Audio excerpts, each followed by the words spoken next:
Hi, fam! Today is Sunday, and for dinner, lulutuin natin yung crabs na binili natin kahapon.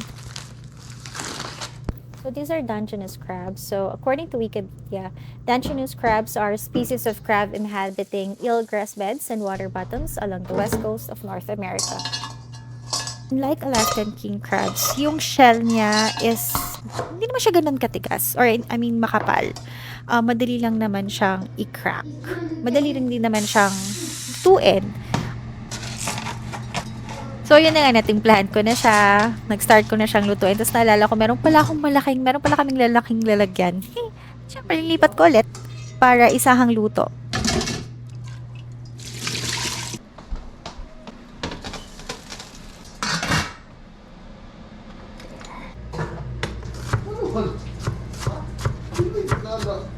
Yung sauce na ginawa ko dito, wala lang. Tinimpla-timpla ko lang siya. Matamis to matamis. Sweet and spicy.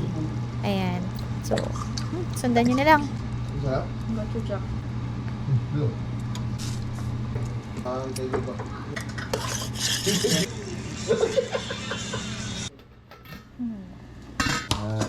Kinamay na. Sarap. What do you want? Hi. Atensya. Oh, what about me? What's an idea? Thank you. Yummy? How about Nino? I'll put it there. Sabi nila matamis yung Dungeness crabs. Hindi ko lang, depende siguro sa pagkakaluto. Kasi ako first time ko lang naman tong lutuin. Sa akin, wala siyang lasa. Hindi ko alam. Basta wala siyang lasa. Just medyo, hindi ko alam. Basta parang wala siyang lasa. Ayun, so hindi ko na malayan. Low-bat na pala yung GoPro. Ayun, so hanggang dito na lang. Hintayin nyo na lang ulit yung next videos ko. Bye! So you like this? Did you buy more of this? Wait lang.